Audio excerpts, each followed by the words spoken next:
Halo, assalamualaikum warahmatullahi wabarakatuh teman-teman semua. Selamat datang kembali di channel Ngerekam Jejak. Pernah gak sih kalian kepikiran waktu lagi jalan-jalan di kota kalian terus ngelihat pelang rumah sakit PKU, Universitas Muhammadiyah atau sekolah-sekolah berlogo matahari? Hampir di setiap sudut Indonesia nama Muhammadiyah itu pasti ada. Tapi kalian tahu gak sih, organisasi raksasa yang punya ribuan sekolah dan rumah sakit ini dulunya berdiri dari sebuah keprihatinan seorang khatib di sebuah kampung kecil bernama Kauman di Yogyakarta. Dan yang lebih kerennya lagi, gerakannya itu sempat bikin geger karena dianggap terlalu modern pada zamannya.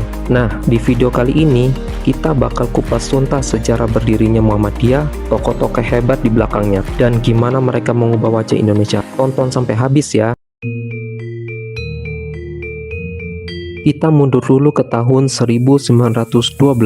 Waktu itu Indonesia masih dijajah sama Belanda. Kondisi masyarakat kita saat itu benar-benar prihatin. Banyak yang miskin, gak bisa sekolah, dan pemahaman agamanya juga masih campur aduk sama tahayul, bid'ah, dan kurafat. Istilahnya, kalau zaman sekarang krisis multidimensi. Melihat kondisi pelik ini, seorang ulama cerdas bernama Muhammad Darwis atau yang nantinya kita kenal sebagai Kiai Haji Ahmad Dahlan gak tinggal diam. Kiai Haji Ahmad Dahlan ini bukan orang sembarangan. Beliau adalah keturunan ke-12 dari Wali Songo, tepatnya Maulana Malik Ibrahim. Beliau sempat tinggal lama di Mekah buat belajar agama. Pas pulang ke Indonesia, beliau melihat ada yang salah dengan cara beragama dan berpendidikan umat Islam saat itu. Ada dua faktor utama kenapa beliau akhirnya mendirikan Muhammadiyah. Faktor pertama, faktor subjektif. Beliau adalah orang yang hobi mentadaburi atau mengkaji mendalam Al-Quran. Nah, pas beliau membaca surah Ali Imran ayat 104 yang intinya menyuruh kita untuk membentuk segolongan orang yang menyeru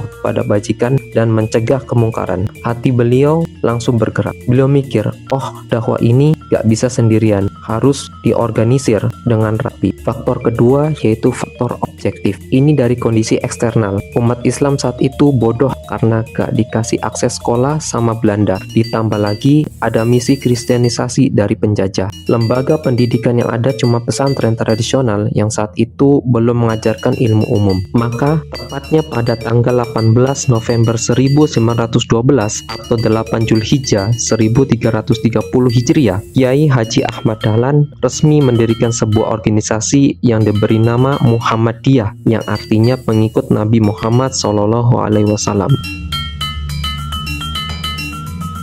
Kemudian, tapi nih jalannya Kiai Haji Ahmad Dahlan gak langsung mulus kayak jalan tol. Ide-ide beliau itu sempat ditolak mentah-mentah sama masyarakat sekitar karena dianggap aneh. Nah, kita bedah 3 bidang pembaruan yang bikin Muhammadiyah beda banget pada masa itu. Yang pertama, bidang keagamaan. Dulu, masjid-masjid di Jawa itu arah kiblatnya cuma menghadap lurus ke barat. Kiai Haji Ahmad Dahlan yang ahli ilmu falak atau astronomi menghitung ulang dan bilang, kiblat kita itu harusnya serong sedikit ke utara biar pas menghadap Ka'bah. Nah, pernyataan tersebut langsung deh beliau diprotes keras. Selain meluruskan kiblat, beliau juga tegas membersihkan ajaran Islam dari budaya syirik dan taklid, serta membiasakan sholat Idul Fitri di lapangan terbuka, bukan di dalam masjid. Yang kedua, bidang pendidikan. Nah, ini nih revolusi terbesarnya beliau. Dulu, sekolah itu kepisah banget. Sekolah Belanda cuma belajar ilmu umum dan gak ada agamanya. Sedangkan pesantren cuma belajar agama. Kiai Haji Ahmad Dahlan menggabungkan keduanya.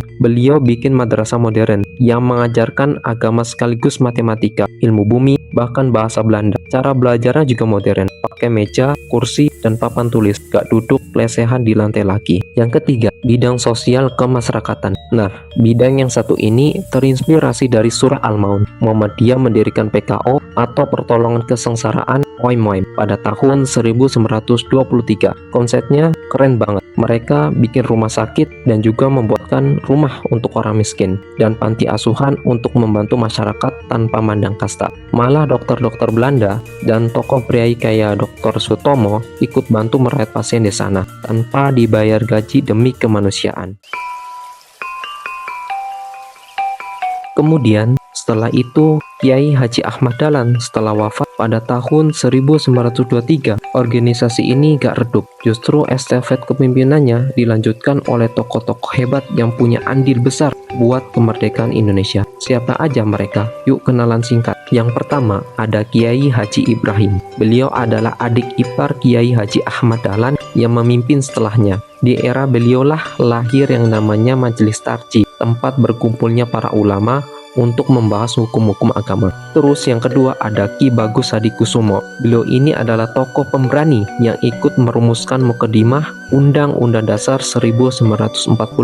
Beliau juga yang berani menentang tentara Jepang pas umat Islam dipaksa membungkuk menghormati matahari setiap pagi. Kemudian yang ketiga ada Ahmad Rashid Sultan Mansur. Beliau adalah tokoh hebat asal Minangkabau yang bikin Muhammadiyah menyebar luas ke Pulau Jawa, mulai dari Sumatera, Aceh sampai Kalimantan. Terus juga ada tokoh lain yang bernama Haji Muhammad Yunus Anis dan Kiai Haji Ahmad Badawi. Beliau-beliau ini adalah pemimpin yang berhasil menjaga Muhammadiyah di masa-masa sulit politik Indonesia, termasuk saat menghadapi tekanan dari PKI pada masa Orde Lama. Nah, dari perjalanan panjang itu, kalian tahu nggak berapa jumlah amal usaha Muhammadiyah sekarang? Sampai data terakhir, Muhammadiyah sudah mengelola lebih dari 5.000 sekolah dan madrasah, ratusan rumah sakit, hingga 172 perguruan tinggi. Bahkan kiprahnya udah ke go internasional dengan mendirikan universitas di Malaysia, sekolah di Australia, hingga TK di Kairo, Mesir. Jadi kesimpulannya, Muhammadiyah itu bukan cuma organisasi keagamaan biasa. Sejak awal, Muhammadiyah adalah agen perubahan sosial yang membuktikan kalau Islam itu adalah agama amal nyata, agama yang bergerak untuk mencerdaskan dan memajukan bangsa. Gimana menurut kalian? Keren banget kan sejarahnya? Jangan lupa buat klik like dan share video ini ke teman-teman kalian, dan tulis kolom di komentar ya kalau sekolah atau kampus kalian bagian dari Muhammadiyah. Sampai jumpa di video edukasi seru berikutnya.